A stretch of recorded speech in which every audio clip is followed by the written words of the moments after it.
In nomine Patris et Filii et Spiritus Sancti. Amen. Fratres carissimi, Teiturum Fidere Patris Allegro Veritas Liberabit Vos.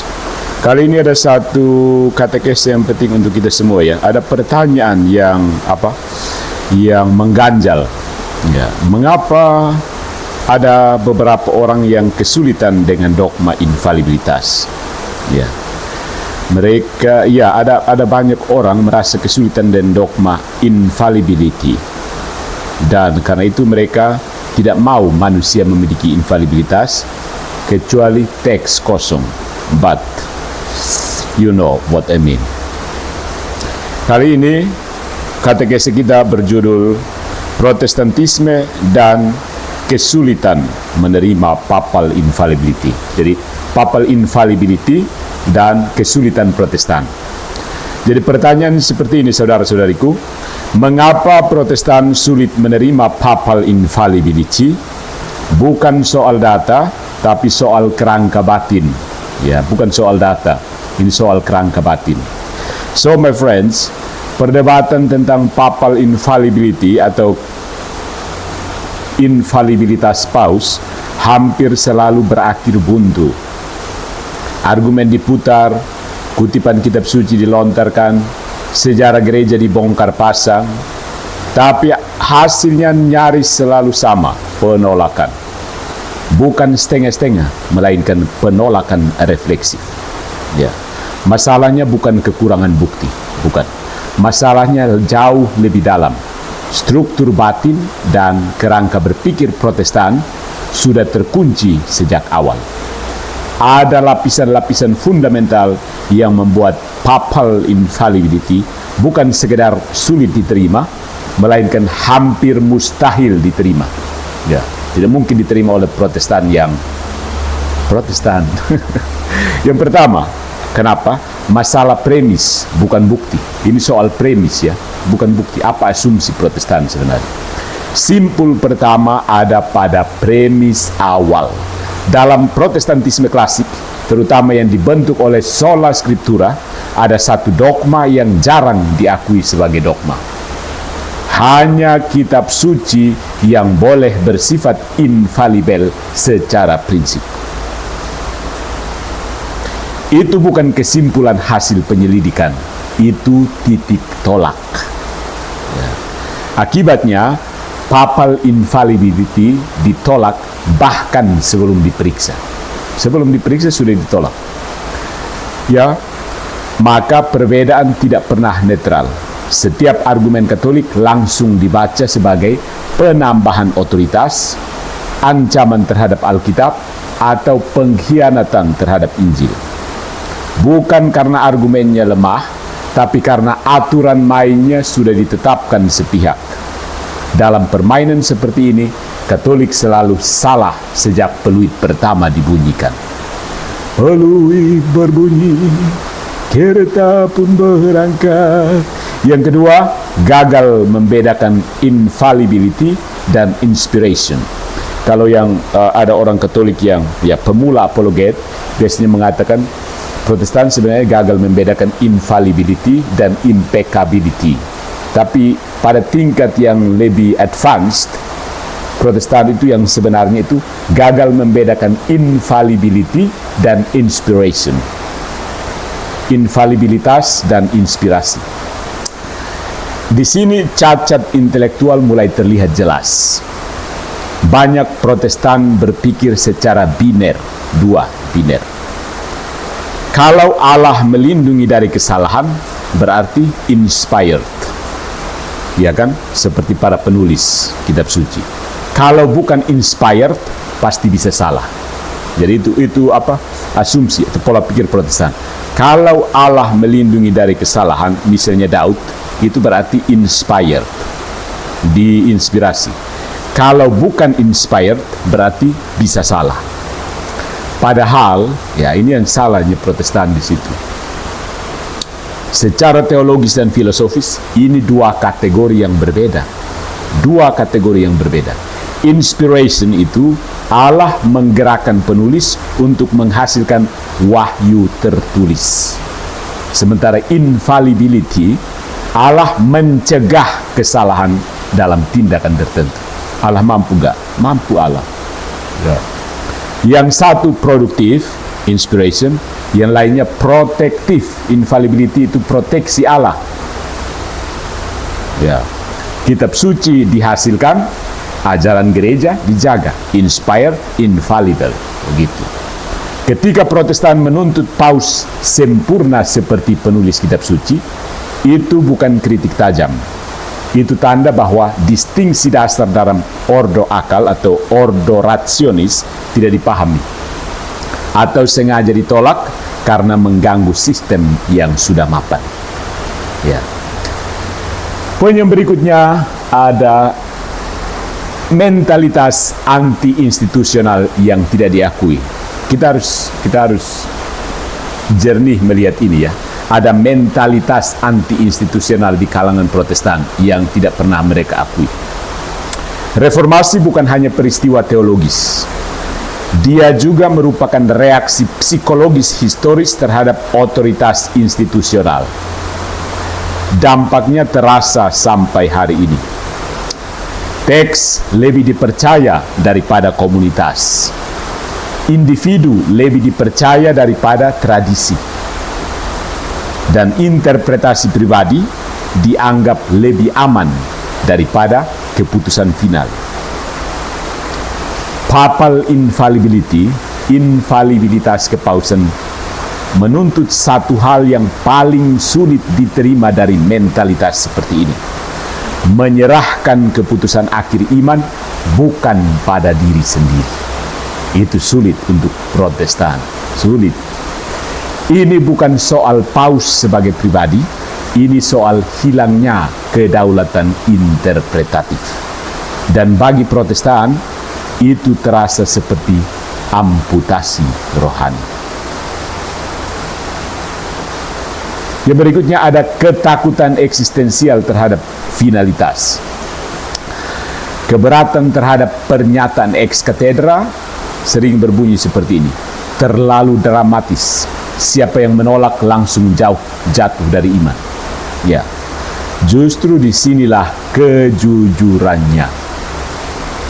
Dogma final memang menutup ruang negosiasi, meniadakan agree to disagree, setuju untuk tidak setuju, dan menghentikan fleksibilitas tafsir, yaitu dogma final. Dalam dunia Protestan, perbedaan tafsir adalah kondisi normal, bahkan produktif. Dalam dunia Katolik, pada titik tertentu, perbedaan berhenti.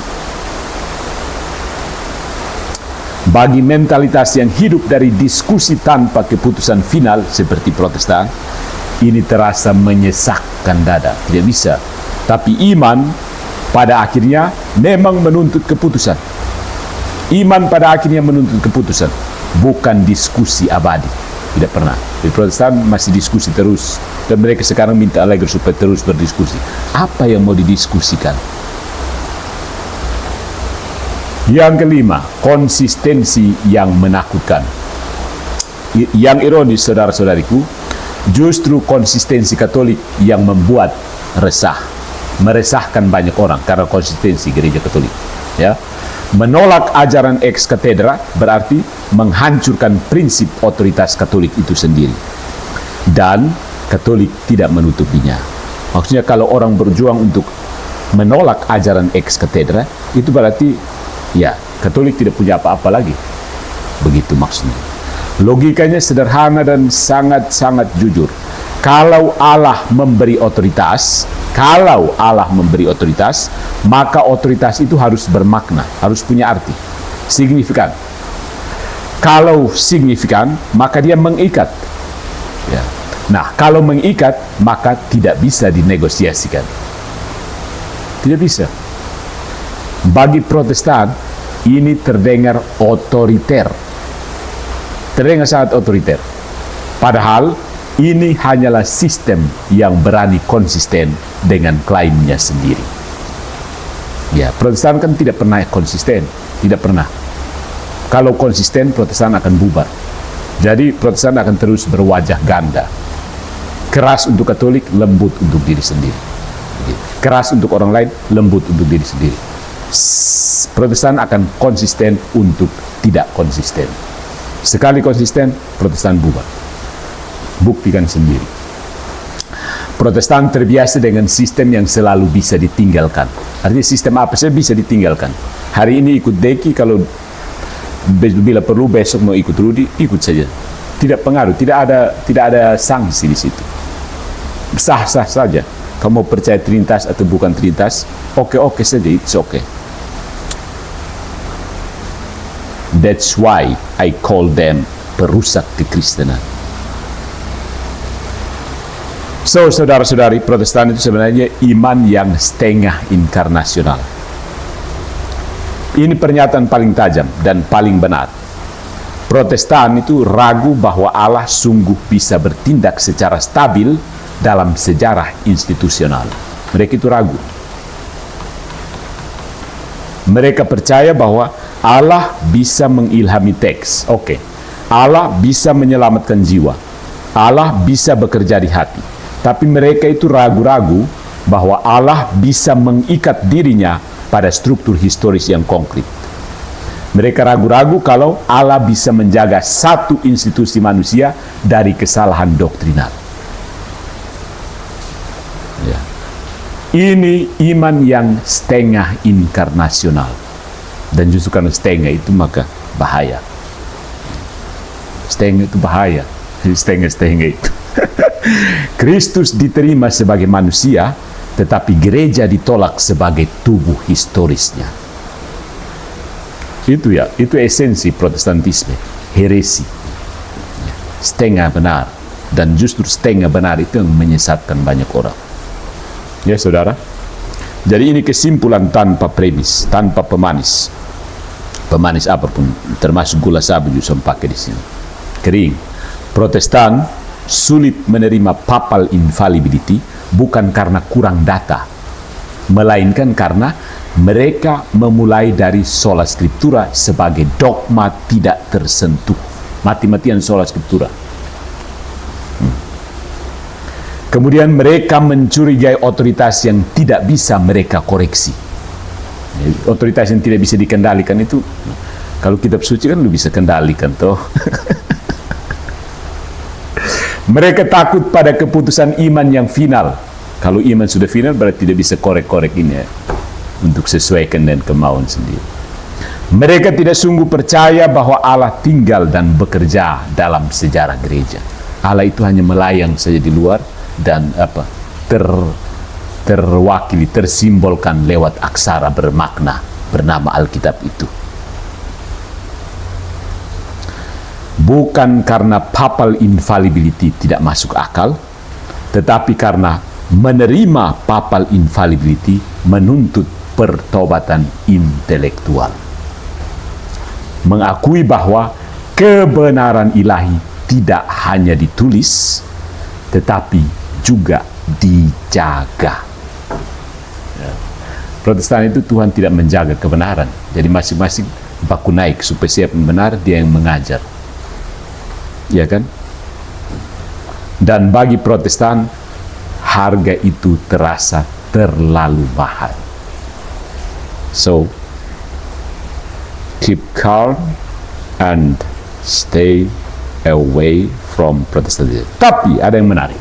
Dan ini ironi yang sangat-sangat telanjang. Perhatikan, orang terbaru dari Protestan yang sedang sibuk menyerang papal infallibility adalah pendeta yang terhormat De Kingadas. Nah, orang seperti De Kingadas berteriak menolak papal infallibility karena katanya tidak ada manusia yang boleh kebal salah sambil pada saat yang sama bertindak seolah-olah dirinya sendiri kebal koreksi.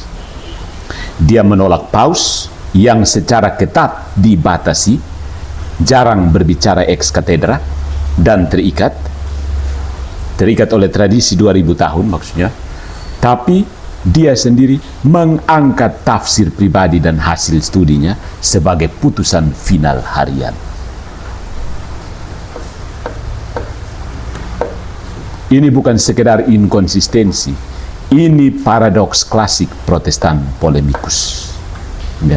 Dia menolak infalibilitas yang terbatas secara kondisi, diuji oleh sejarah, dikontrol oleh tradisi dan konsili. Tetapi segera menggantinya dengan infalibilitasnya yang tanpa definisi, tanpa mekanisme koreksi, tanpa akuntabilitas historis. Iya kan? Dan berlaku setiap kali mikrofonnya bernyala. Infalibilitas itu berlaku saat mikrofonnya on. Paus dalam ajaran Katolik tidak selalu benar. Dia hanya dijaga dari kesalahan dalam kondisi sangat-sangat spesifik. Pendeta Polemicus Ala de Quingadas selalu benar selama tidak ada otoritas di atasnya.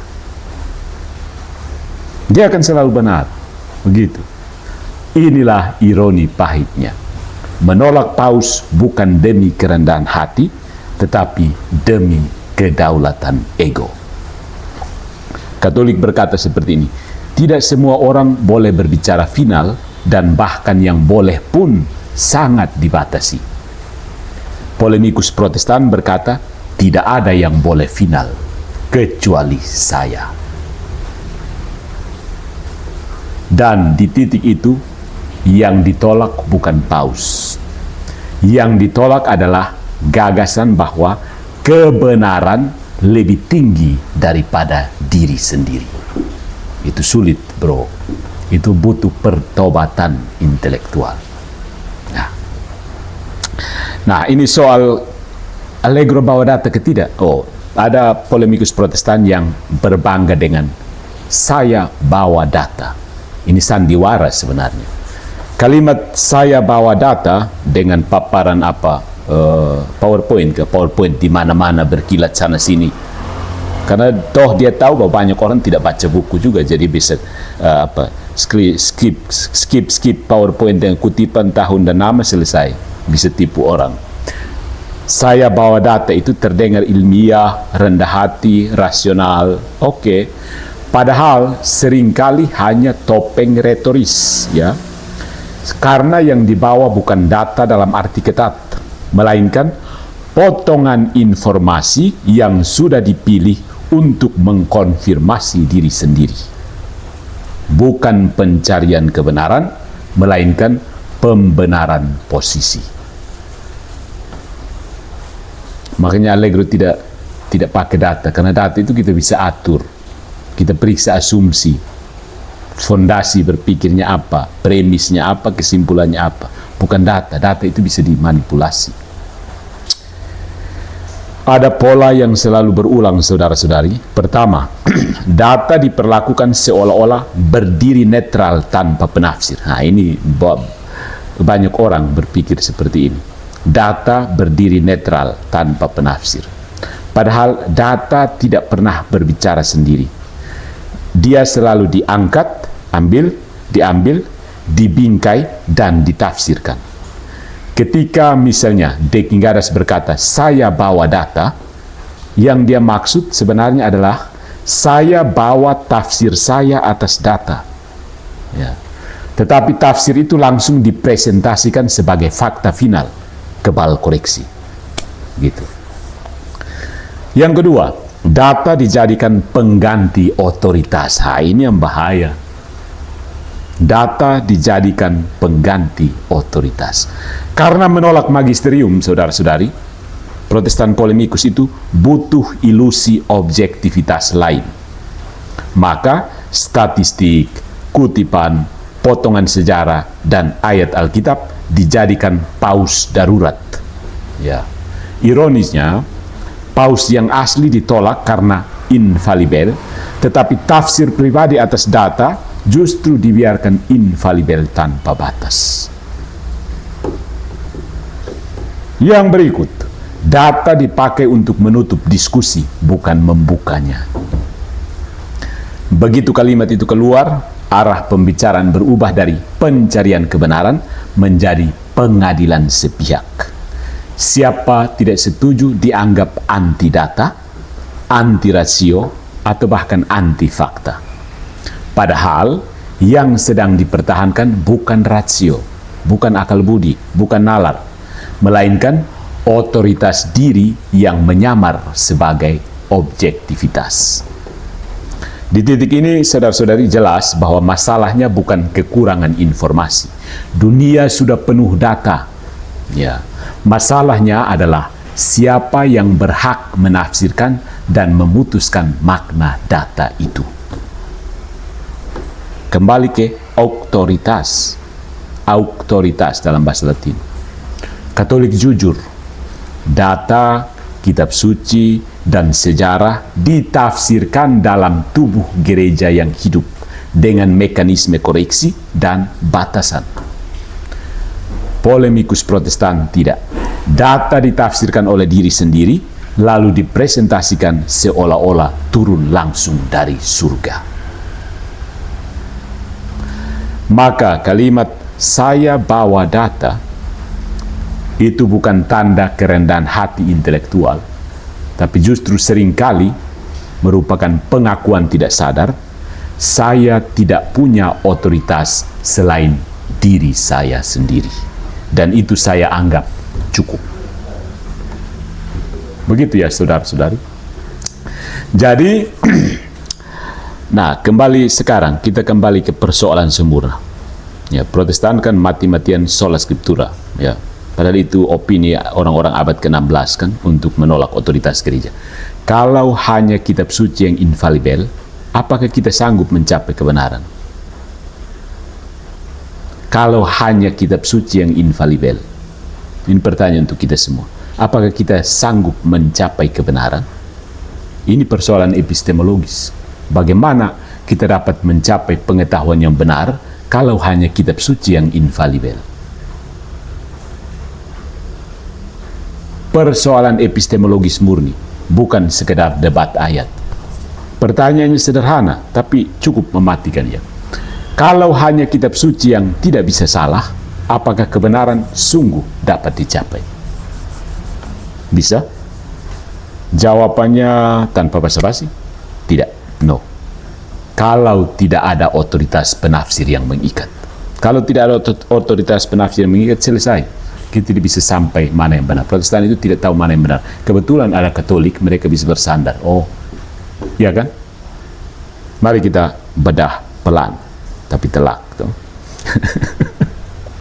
Vamonos. Yang pertama, soal infalibilitas teks tidak sama dengan infalibilitas pengetahuan. Ya.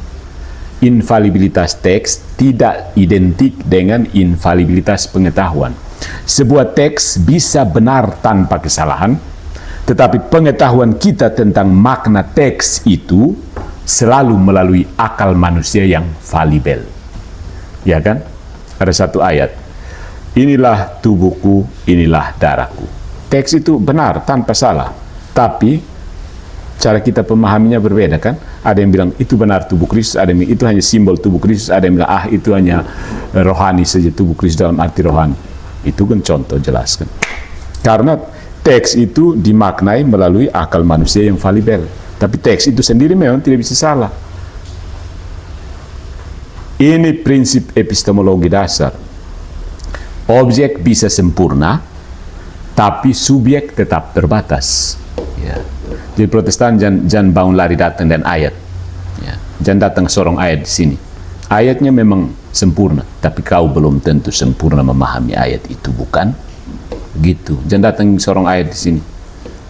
Kalau hanya kitab suci yang infalibel, sementara pembacanya falibel, bisa salah, penafsirnya juga falibel, bisa salah, komunitas penafsirnya plural dan saling baku naik bertentangan satu sama lain, maka yang kita miliki bukan kepastian kebenaran, melainkan probabilitas liar, probabilitas tafsir, kemungkinan tafsir.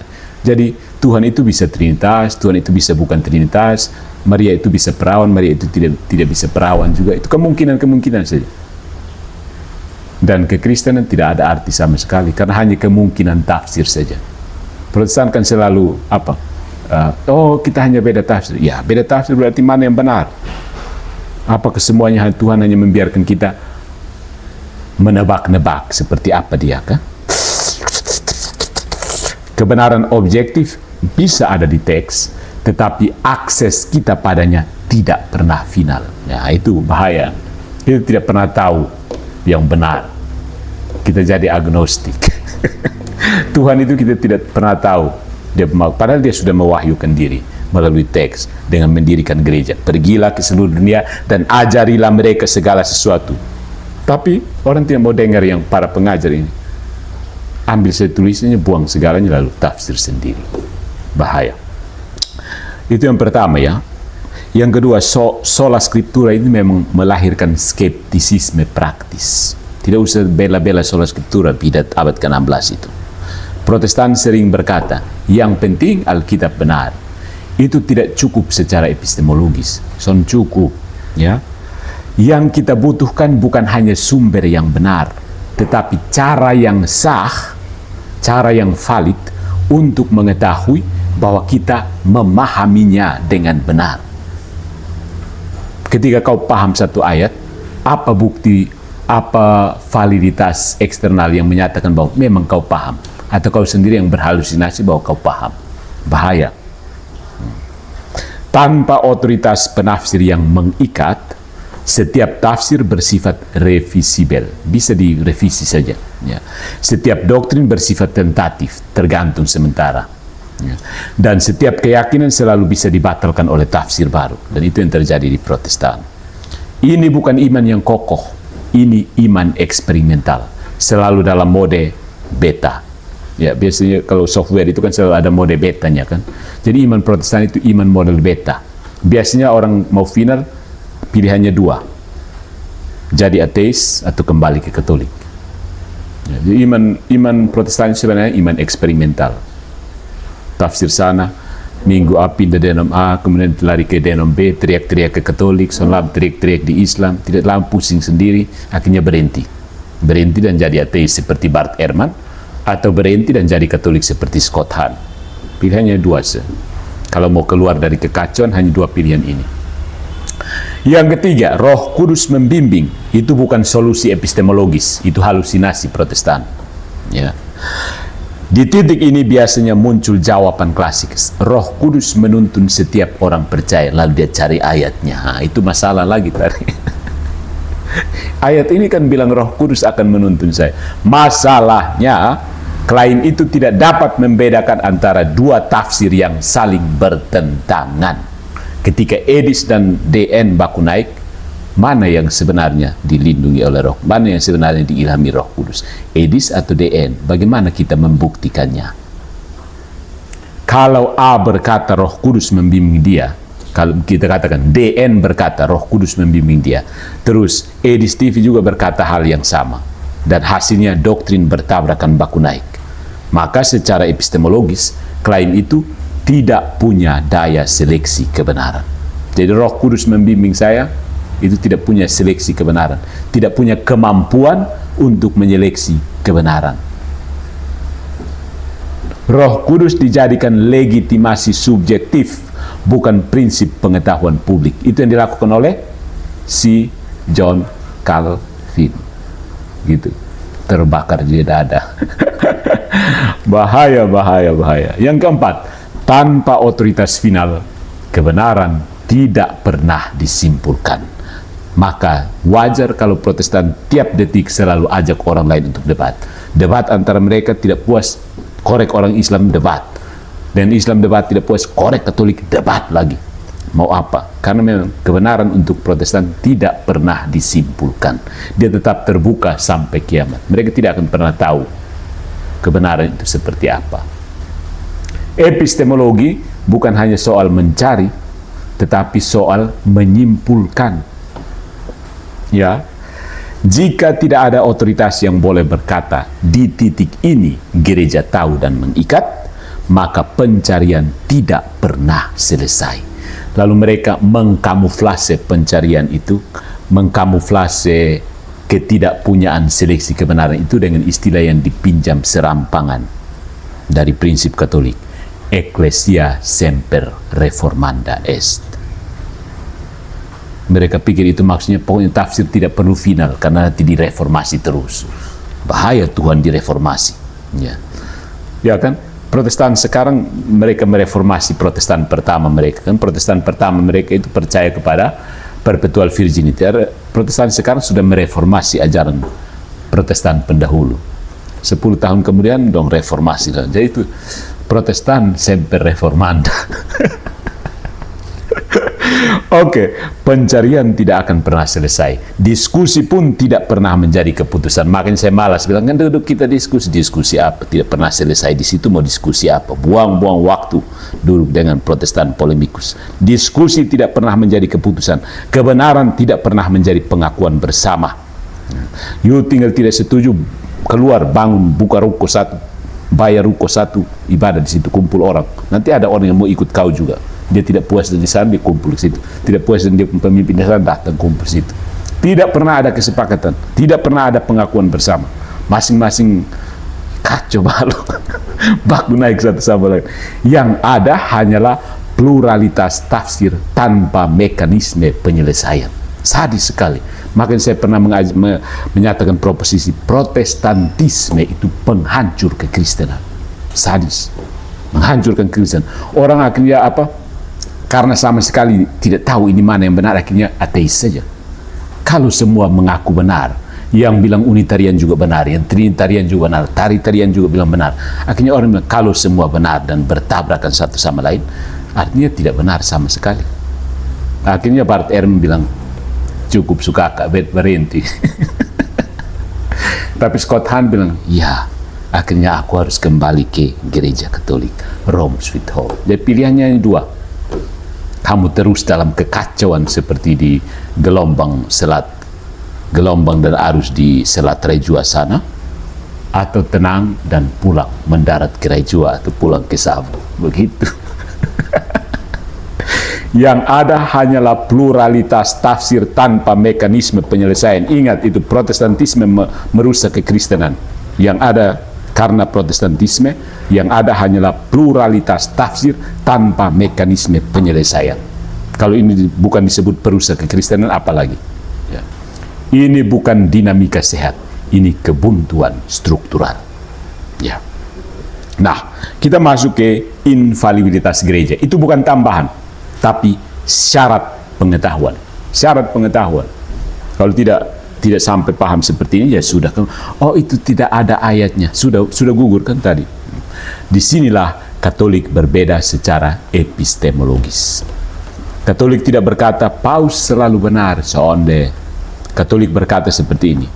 Allah, Tuhan, demi keselamatan, menjaga gerejanya dari kesalahan pada saat-saat tertentu yang menentukan. Nah, sampai sini paham kan? Allah demi keselamatan menjaga gerejanya dari kesalahan pada saat-saat tertentu yang menentukan. Yaitu saat gereja mau mendeklarasikan pernyataan yang menyangkut iman dan moral, yang disebut pernyataan ex cathedra. Itu poinnya di situ. Allah sendiri yang menjaga supaya gerejanya tidak dikuasai alam maut. Begitu, itu kan janji Tuhan sendiri. Tanpa itu, saudara-saudari, wahyu berhenti pada teks, kebenaran berhenti pada hipotesis, dan iman berhenti pada opini. Dan dengan itu, wahyu menjadi hidup. Kalau dengan infalibilitas, kebenaran menjadi dapat diketahui, dan iman menjadi pengakuan bersama, bukan sekedar keyakinan pribadi. Nah, inilah kesimpulan tanpa diplomasi, tanpa roasting sana sini. Kalau hanya kitab suci yang infalibel, kalau hanya Alkitab yang tidak bisa salah, kebenaran mungkin ada, tetapi tidak pernah dapat dipastikan secara rasional dan komunal. Kebenaran itu tidak bisa dipastikan dengan akal budi manusia dan bersama. Nah, Protestan menganut prinsip ini. Akhirnya apa yang terjadi? Baku naik satu sama lain. Yang tersisa hanyalah keyakinan pribadi, DN dan dia punya, Edi Stevie dan dia punya, Rudi Layer Teologi dan dia punya, klaim saya bawa data, semua mereka yang baku naik itu bawa data. Oke. Dan otoritas diri yang menyamar sebagai kerendahan hati. Alkitab mengatakan bahwa padahal ini tafsiran saya dan tafsiran saya tidak bisa salah dan kamu semua wajib mengikuti tafsiran saya. Itu kalau orang mengatakan, Alkitab mengatakan bahwa itu muatan berat di belakang itu, hati-hati, kuda Troya itu. Jadi saudara-saudara, masalahnya bukan pada kitab suci. Masalahnya adalah epistemologi tanpa cover, epistemologi tanpa penutup, pencarian tanpa kesimpulan. Dan iman yang tidak pernah boleh disimpulkan, pada akhirnya bukan iman kepada kebenaran, melainkan iman kepada tafsir diri sendiri. Kriuk, kriuk, kriuk, kriuk, kriuk. Ya sudahlah, seperti itu. Ya silahkan. Nah, sebenarnya akhirnya kesimpulannya seperti ini.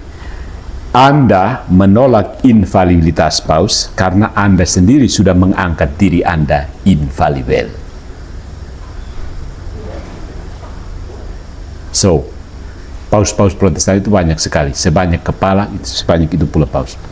Nah, terakhir saya mau tekankan, esensi dari kekristenan itu kepausan, bro.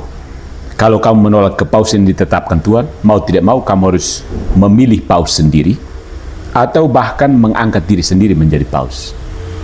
Good job, Protestantisme.